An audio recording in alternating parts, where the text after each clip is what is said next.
Hello and welcome to Civil Discourse. My name is Ken Hurley, and this program is sponsored by Civication Incorporated. Civication is a 501c3 organization whose mission it is to promote civic learning and civil responsibility. We have a very special person in the studio with us today, somebody who I first met over 30 years ago. Yes, that's true. I am that old. Her name is Lisa Clarson, and let me read a little bit about her bio because it's very impressive. Lisa has appeared on Broadway in Forum and A Chorus Line. She has a BFA, magna cum laude, in theater from Jacksonville University. She has danced, acted, choreographed, and directed professionally in Las Vegas, Reno, LA, New York, Tokyo, the Bahamas, Montreal, Toronto, and many other cities on tour. She's danced on the Emmys, the Oscars, the Merv Griffin Show, the Texaco Theater Special, as well as musical videos. As a choreographer, she has some 30 cabaret-style shows to her credit in Las Vegas. She has also choreographed the movie Cool World with Kim Basinger and Feeling Minnesota with Cameron Diaz. She has appeared and choreographed over 15 musicals at the Alhambra Dinner Theater. I just saw her in Cinderella as the wicked stepmother. Excellent. And teaches and judges all over the nation. She's worked with Phil Silvers, Tommy Tune, Lucy Arnaz, Shirley Jones, Carol Lawrence, Ben Vereen, Balanchine, and Joffrey, and that's a full life. But there is more. Lisa embodies what it means to become an active and informed, involved citizen, taking the Civication slogan, promoting civic education and civil responsibility, and putting it into action. We're going to talk about your programs, Lisa. Dream big. I want to hear all about it. I want to first thank you so much for being here. Thank you for having me. My pleasure. It's my pleasure that you are here. You've come from a unique background. You've seen the world. You've lived a full life. You've told me this. I want to hear a little bit about it. What prompted you to get into the kind of work that you did? And then we want to get into what prompted you to examine where you were and start to dream big. But how did you start? Well, first of all, I'd like to say that what I did, anybody can do, regardless. It may be a different field, but my main purpose here today is to help other people know that they can dream big as well. When I started, my parents were great parents, but we weren't really rich. But I just went to a dance studio after Brownies one day, Miss Mervin's School of Dance, with my little girlfriend. Right here in Jacksonville? Yes, with my girlfriend, Cheryl Godwin. And after that, I was smitten. It was the most beautiful thing I ever saw. It changed my entire life. But I was 10, and I knew then, I was lucky, what my calling was. So that day, I went home and told my mom, this is what I'm going to do. And, you know, kids change their mind every day, so I don't know how seriously she took me. But I had to do a lot of work to get there. So these programs that I'm trying to start here are mainly to instill people to work at something so that their dreams can happen. Well, you had a dream. I did. You had a dream. What was your dream? From that 10-year-old little girl who was hooked and smitten with dancing, what was that dream? Well, I really wanted to go out in the world and see the world. And it seemed like such a great life of glamour to me. You know, everything was beautiful at the ballet. Everybody was dressed so beautiful. And my teacher also, though, started telling us, she would teach us little life lessons in class. Because it went along with how hard we worked about what kind of person we were. Because all those kind of things are extracurricular. And you still have to make good grades. That's very important to go out in the world. In case your show business career didn't happen, you'd have something to fall back on. So I really wanted to go out and be a professional dancer. And then I entered certain pageants. And I was Miss Dance of Florida because it gave you money to go study with instead of a scholarship to the college of your choice like Miss Jacksonville did, which I was Miss Jacksonville as well. 1974. 1974. I'm holding up pretty good, aren't I? Yeah, not bad at all. But anyway, with the Miss Dance of Florida pageant, I went to New York just to take class for 1 week. And because I had worked really hard and I had such a good teacher here, a teacher in New York, Luigi, noticed me and sent me to an audition, and I got a part in a Broadway show the third day I was there. So I was extremely lucky. I'm not saying luck doesn't have something to do with it, but the main lesson is you have to be ready when an opportunity comes along. You have to be ready for it, because we only get so many. And I've missed some that I could have done because I wasn't ready. Right. You know? I understand that. I mean, there's lots of wise sayings that go, the prepared person will recognize an opportunity. You know, you have to hurry up and wait. Okay. You know, you have to be ready, but you have to be willing to wait. So as a young teen, you pursued your dancing, and then as a young adult, you pursued your dancing. You started to tour, and you got into some professional shows. You went to Broadway, and you're starting to live your dream. Did you feel like you were living your big dream while you were going through the process? No, I was homesick. At first, you know, listen, having a dream is one thing. Getting up and doing it is another thing. It's hard to get up and do it. It's hard to keep going. I mean, what was I going to say? I don't want to be in a Broadway show. I'm homesick. I want to be with my boyfriend. You know, you have to make certain decisions in life, and you have to make a plan for yourself. And but once you have that dream, if it's big enough, it'll carry you through your whole life, and you can do all different kinds of things in your life. Because by starting out as a dancer, then I went to JU because I already knew how to dance. I figured I should learn to open my mouth, and then I got a degree in theater. But I've been lucky, and you last a long time if you can do a lot of things. You know, everybody says, "Oh, you got to do one thing, and you got to Well, only that's what do they say one thing." in show business, the triple threat. You got to sing, you got to act, you got to And I dance, think and it's you the were able to truth in do all three life. of them, right? Yes, and also I can direct and choreograph. When did you have a dream paint. to become a director and a choreographer? About 8th grade. Oh, so that started off really young too. That you saw yourself being in charge of what goes on the stage, as opposed to being simply just a player. Not that there's something called simply just a player, but you wanted to be the person yeah, maybe doing I the was creation. a bossy kid. Really? I was kind of, well, you know, the thing was is that I could always see when I was on stage or involved with anything, oh, if they would do this, it would go faster. Oh, if the light was like this, it would be more effective.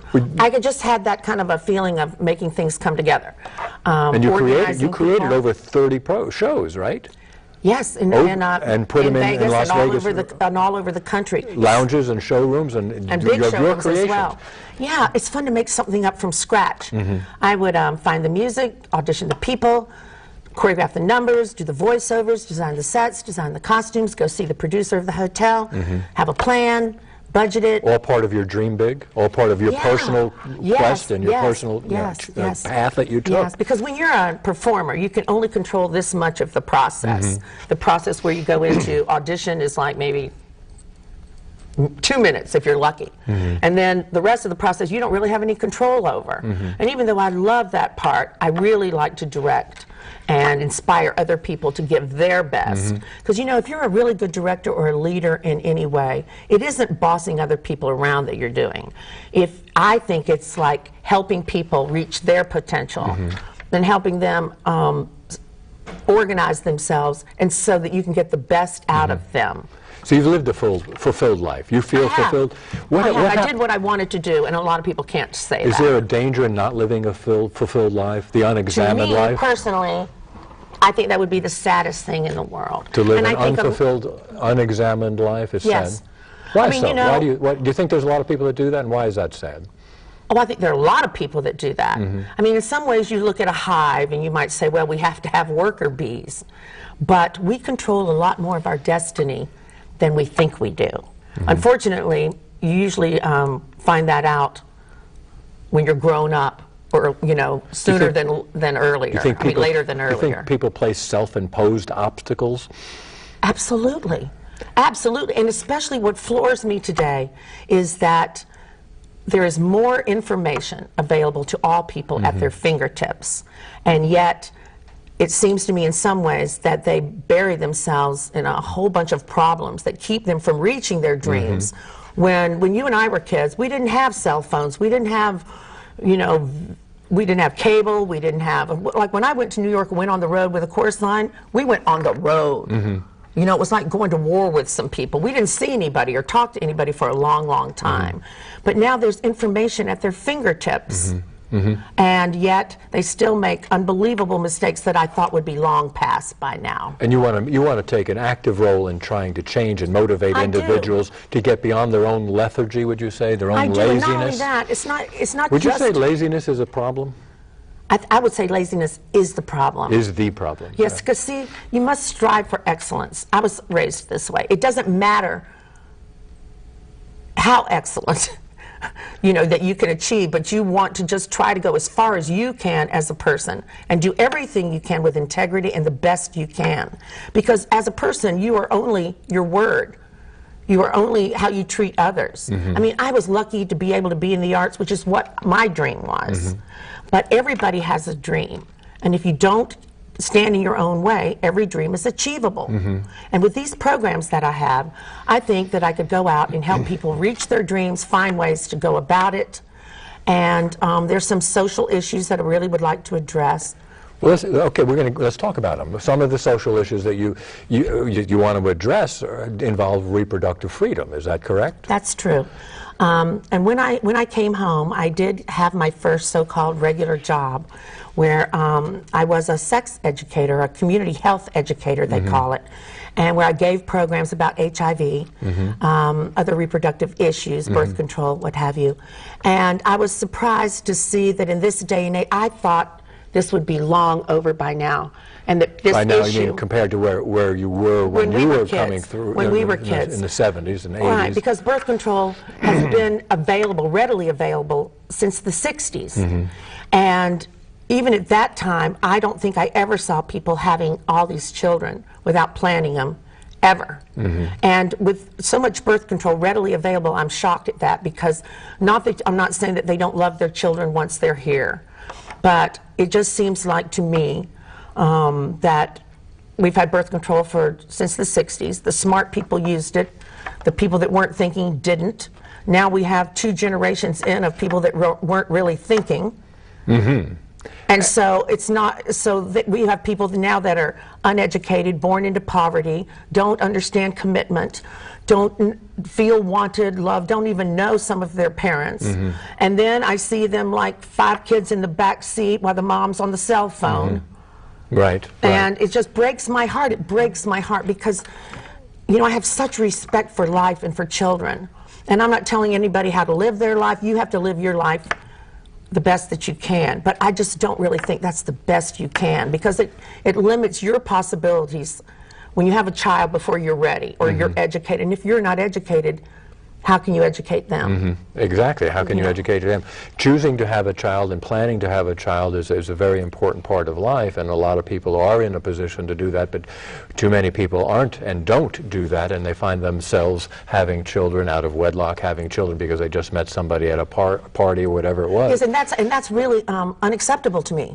It's unacceptable to me today. I was shocked. Now, I was in Vegas for a long time, you know, and it's kind of a closed society. And to a lot of people, it may seem like it was risque and wild and everything like that. But of all the girls I danced with, I can't remember one girl that got pregnant out of wedlock. We're going to come back. We're going to take a short break. We're going to come back and I want to ask you specifically what you do with Dream Big, specifically what the programs are that you are offering to people to motivate them, to educate people relative to birth control and relative to the issues that you have. And I find that statement that you made about smart people and not so smart and all that thing a compelling statement. You're watching a program called Civil Discourse. My name is Ken Hurley. Take a look at this. We will be right back.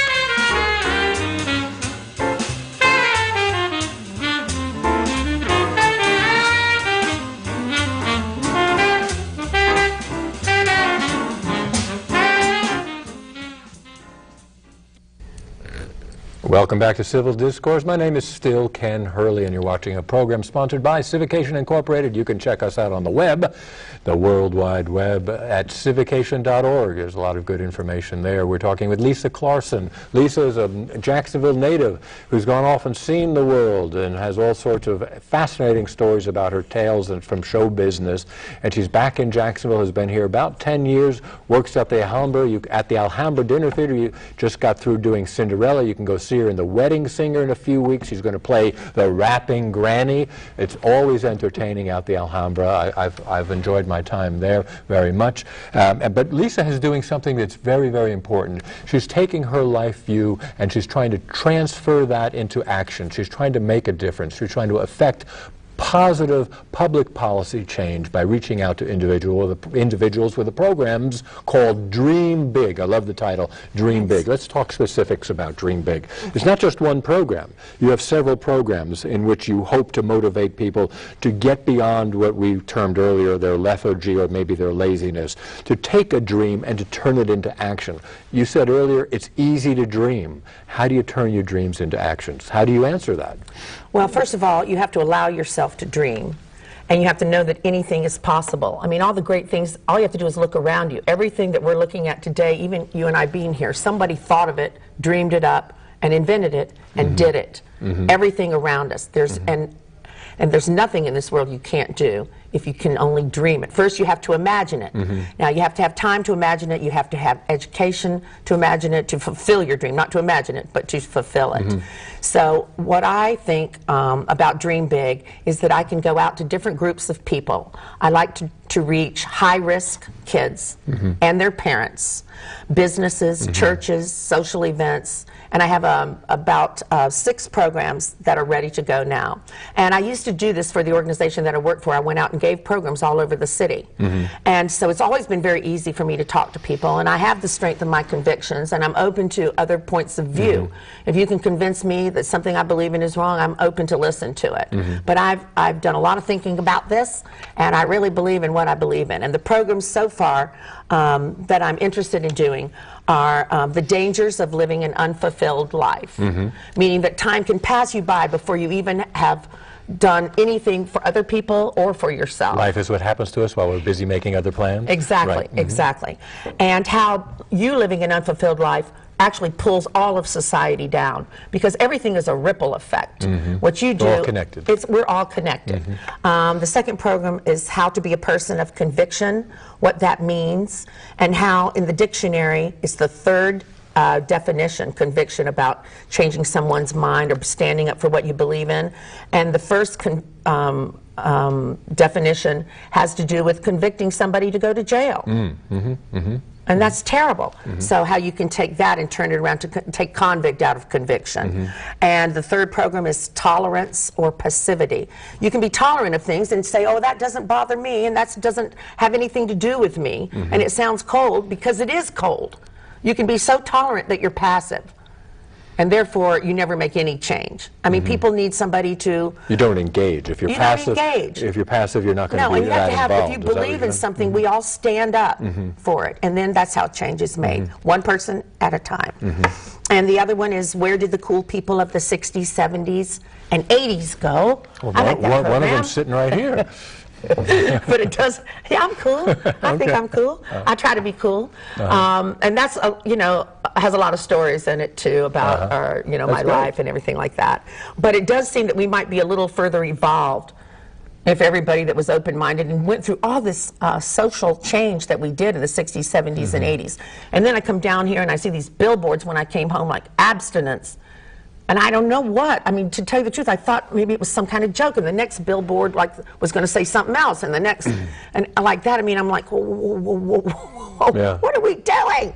I mean, it's 2010. You know, it's time to let people make good decisions, informed decisions, but have control over their destiny. And that's just like an emotional mind control of making people all ashamed, and how you're going to, and using it as a bargaining chip, and all sorts of things that I thought were long gone. We're getting it done. Let's just do it. Nike's phrase is just do it. A good song from Sunday in the Park with George, putting it together. A vision's just a vision. If it's only in your head, if no one gets to see it, it's as good as dead. Exactly. I love that. You have to take it from here and turn it into action. Yes, and if you see something that you think is holding society down or making people feel guilty, and not only that, if they say, abstinence only, and you can't tell people about birth control as a natural part of life, or we don't want to teach it in the schools, or we don't want to tell anybody about it. And then The natural part of life is sex, is what you're saying. Yes. That's the natural part of We life. are sexual beings. Right. And I hesitate to even say sex. I would say amorous feelings towards another person. It's part of survival. It's what makes us It want is to part of procreate. survival, That's what but keeps the species going. It is, but That's why it's that's so the very desirable. Exactly, Right. but that's the very basic principle of that. That's just the very not lowest thing, but that's just the yes. That's what it's for, so we can keep going. But we are evolved so much further than just procreation. Yes. That is your heart is involved, and the place where I worked, we never really talked about love. And this is connected to down below. And I can't teach you that. You may have to This learn being that what's yourself. in your mind is What's in your connected to mind what's and in between your heart. legs and exactly, all. and your heart. Okay, and I can't teach you about that. If you make a wrong choice, you're gonna suffer and you cry. We all do. Nobody gets through unscathed. But in the meantime, you don't have to catch something, kill yourself, birth a person onto the planet you cannot take care of. That's ridiculous in this day and age. So anyway, that's a program that is birth control, the gift, is what I call it, and sex ed. I am certified to teach sex ed, and I am still certified to test and counsel people for the HIV virus. Now, that's fantastic. You mentioned 5 or 6 different programs for people, but it sounds like it's a wide variety of people that you're trying to reach. How do you reach the people you'd like to talk to?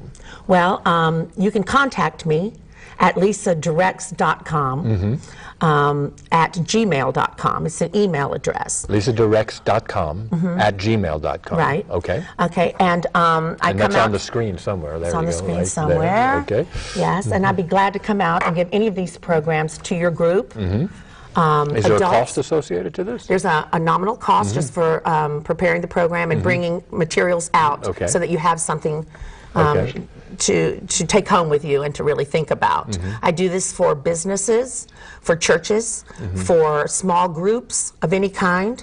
I also have a Showgirl Central is also about my escapades as a showgirl or as all my dancing and show business stories. I do that for like Purple Lady groups and any kind of social event that you might want a public speaker for. How do you qualify what a Purple Lady group is? Well, it's just us girls that like purple hats. Oh, I see. Because there is a red hat. Oh, that's what I mean. That's what I mean. The red hat ladies. Okay. But don't they wear purple dresses too? They might. I'm sure they have more than one dress. Yes, I'd love to talk to them. Yeah. And they come to the Alhambra a lot, so they're a hoot. I've seen them out there many times. Now, you refer to yourself as a showgirl. Well, actually, to tell you the truth, when I was dancing, if you had called me a showgirl, I would have thrown you across the room. That's what I thought. I hated that term because I really wasn't a showgirl. I was a dancer. A dancer. And there's a difference. Oh, because big difference, right? A big, yes, but I'm so far out of that world down here that... Down here, meaning in Jacksonville? Yes. Right. Yes, Okay. yes, my dear little hometown, but it's not like...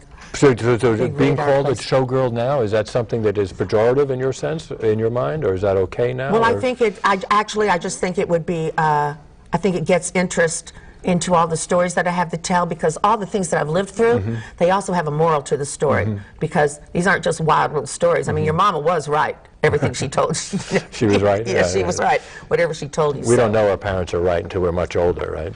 Well, no, actually, I didn't know they were right, but I did it anyway. Sometimes, you know. You were warned, but it didn't matter. I was warned, but right? it didn't matter. It didn't matter. So in terms of dreaming big, you want to take people and move them into action. That's what you want to do. Yes, I'm tired of seeing people settle for a life that is unfulfilling, that I know that they don't want you. Listen, all you have to do is look in somebody's eyes and talk to them for a couple of minutes, and you can see the desire that's there for something, or if they're downtrodden, or if they're sad, or if they're mad. All you have to do is look at each other. All we have to do is have sympathy for each other and empathy, speak. sympathy, and empathy. Exactly. And try to quit putting everybody in a box, whether it be by religion or by your race or by anything like that. It's 2010. Evolution is slow, obviously, but did you know that it took 75 years for women to get the vote after the suffrage movement started? Well, I'm floored at that. 75 years? It takes a while, that's So I'm true. like, how long is this gay marriage thing going to take?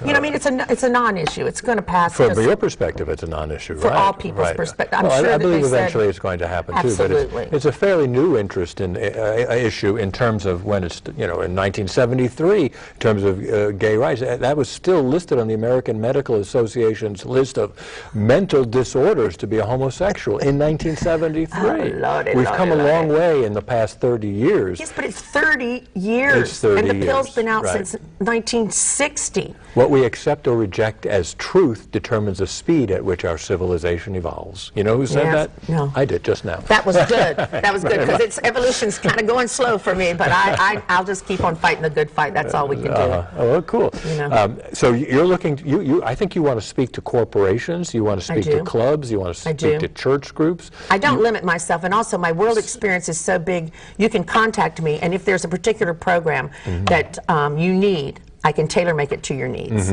You would even create a program? Absolutely. Will you sing and dance? I did that a lot. Will you sing and dance for people? Maybe, well, if they if give me you're some notice, I'll warm up, and I'll try to do that, yes. Yeah, well, yeah, that's good, that's good. In terms of the reproductive rights, and in terms of, that's a hot button issue. So is the gay rights. No, it is in some circles. Issues. I would say in some circles. In some, I never knew it was such an issue till I came home. I never knew that. Now, maybe it's because I've been in a place where everybody was really busy doing their creative dream. Why do you think it's such jeopardize this issue here? Why do you think Jacksonville makes more of it than where you've been around the world? And you would encourage people to get out and see the world, right? Absolutely. And if you wind up coming world. back here, you might have a different view on how Jacksonville should progress, right? Yes, and I'm not sure that they're not. I mean, it's a lot of people in Jacksonville. So there are a lot of people going about their business every day, doing a great job, taking care of themselves, helping others.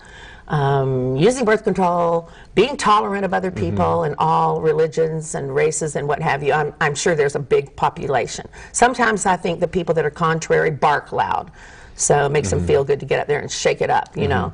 A lot of people come from a religious perspective too, and what they believe they're doing in the name of. Sometimes when I hear that so-called, I hate to put everybody in the same group, but when I hear that kind of guilt and shame from that kind of so-called religious perspective, I don't find it religious at all. I don't find anything holy about it.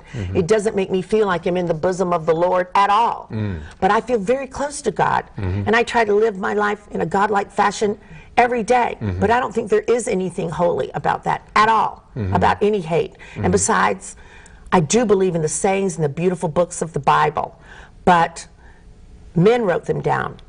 Right. 2,000 years ago at a completely different time when they could not perceive what this would be like. Right. And we can only take the idea of it and live the best lives that we can. I think there's a lot of shame down here. I think that there's a lot of things that we can't even talk about because so-called religion, I don't find it religious, holy, kind in any way. Well, let's dream big. If you could tell the world, if the world said, okay, Lisa, what should we do? What would the one thing be that you'd like them to hear from you? I think that everybody should find out what it is they think they would always want to do in their dirty little heart. If everybody said they could do it, regardless if they have no money, no time, don't know how to get there. And I think they should get up and try. Get up and try. That's it. Lisa, you've been a great guest. I hope you'll come back. I really appreciate it very much. Nice to see you. We're all out of time. It flies by. Time flies by when you're having fun, and I always have fun when Lisa's around. You're watching a program called Civil Discourse. My name is Ken Hurley. This program is sponsored by Civication, civic learning, civil responsibility, and that's what we've been talking about. You dream big. We'll see you next time. Thank you for participating in Civil Discourse, a program that discusses controversial issues in a civil manner. Let us know, friend or foe, we want you on our show. You may contact us in the following ways. Please email your comments to me, Ken, at civication.org, or snail mail at 4830 Atlantic Boulevard, Jacksonville, Florida, 32207, or call us at 904-591-7634. Civication Incorporated is a nonprofit, nonpartisan educational organization.